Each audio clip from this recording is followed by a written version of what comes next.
The mixture of bitterness and joy. Proverbs chapter 14, verse 10.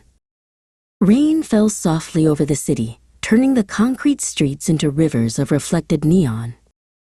On the 7th floor of an aging apartment building, Mia stood in her rooftop garden, alone among the wilting tomato plants and the stubborn lavender she'd coaxed to bloom. She clutched a mug of lukewarm tea, her eyes scanning the skyline as if searching for something. Maybe someone. It had been a year since Caleb died.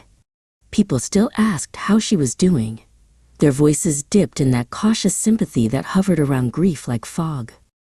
She always said, "I'm managing," and they always nodded as if that was enough, but it never was. The night air was cool, scented with damp earth and the faint spice of basil. This garden had been Caleb's dream. He'd turned their tiny rooftop into a sanctuary, where music and laughter once echoed with friends leaning over wine glasses and homegrown salads. Now, it was quiet. Not silent, but quiet, in that way a place becomes after someone leaves forever. Her friends had stopped visiting so often. They meant well, but they didn't understand the kind of silence that flowed from her. She took a seat on the bench he'd built, its wood darkened with rain. Her fingers traced the grooves he'd carved along the armrest, a pattern he called their secret language, though it had no meaning beyond the memories attached to it. A week ago, Mia had gotten a promotion, a big one, the kind of news they used to celebrate, with late-night dancing in the kitchen and cheap champagne. But she hadn't told anyone. She couldn't.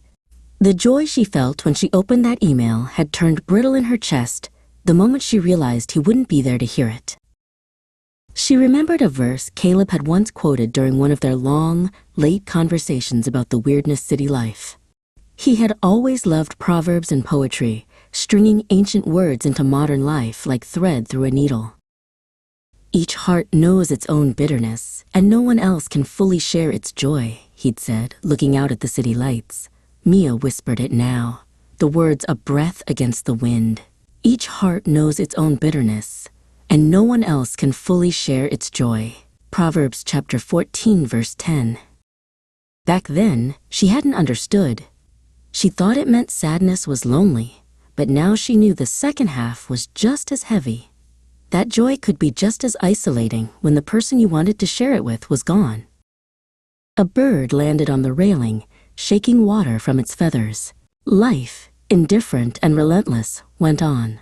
Mia closed her eyes and let the tears come, not out of despair, but as some strange celebration. She had survived a year. She had grown basil, fought weeds, and earned something she'd worked hard for. She missed him, yes, but she had also passed a major milestone. And in that rooftop garden, under the dim glow of a string of forgotten fairy lights, Mia smiled. Not because someone else could share the moment, but because it was hers, entirely, beautifully hers alone.